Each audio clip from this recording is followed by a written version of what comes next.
All right, the number of people with hearing loss in the U.S. is steadily increasing, but there is a practice that is helping the cause in a special way. And here to tell us about it is audiologist Dr. Lainey Lake and Dr. Sam Bittel with hearing and balance specialists of Kansas City.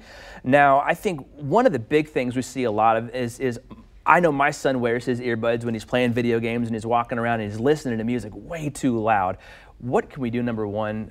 How do we prevent our kids from listening to music and stuff so loud? Because obviously that leads to hearing loss down the road, right? Right. There is a setting on the iPhone or the iPod where you can, there's a limiter for children that you can turn on and activate in the settings menu. Okay. Really those devices should never be turned up more than halfway. So 50% volume is really the max that should be listened to. If you're ever in an environment where it's excessively loud, you're mowing the grass, doing woodworking, you should be wearing earmuffs, which go over the ears to protect from sound. Also, if you're ever an arm's length away from another person and you have to raise your voice to talk, that's an environment that can be excessively loud and cause hearing loss. Really? So in those environments, you should wear hearing protection at all times. Well, 48 million Americans have hearing loss, but only 20% of them are seeking treatment.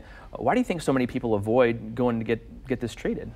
Because of the stigma of hearing aids. A lot of people don't want other people to know that they have hearing loss. They don't want to actually wear something on their ear that is visible to other people. However, times are changing. Hearing aids are extremely discreet now. It's very difficult to see them. You really have to look at someone. The other problem is cost. Yeah, historically, hearing aids have been bundled with the cost of follow-up services for several years. Oh, really? So patients are prepaying for services they may not need or want. When a patient gets a free hearing test or free wax filters or free batteries, they're actually paying for that. They're told that it's free, but they're paying for that in an inflated hearing aid cost.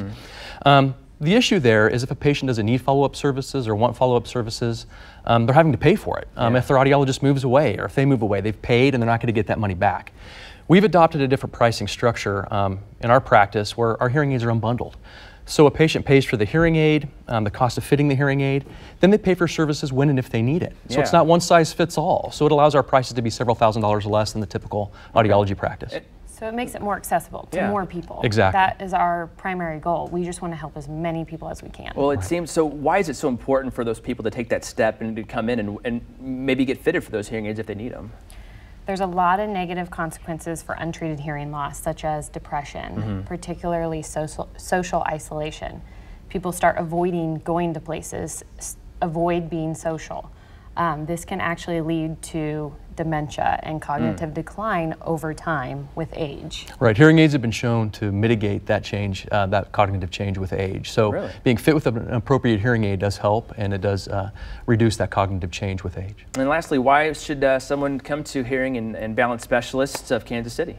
So we are audiologists. As an audiologist, you have to have a doctoral degree. So there are a lot of people out there that fit hearing aids, but we are definitely the highest degree, I guess, for fitting a hearing device. Well, you've gone to the classes, you've studied, and you've passed all the exams. Yeah. Okay. Yeah, really an audiologist is the most skilled person to diagnose hearing loss and fit and treat hearing loss. Okay. Well, thank you for joining us today. Thank you for the tips and all the information. It was really good. Lainey and Samuel, if you would like more information, make sure you call 816-545-9021 or visit hearingandbalancekc.com.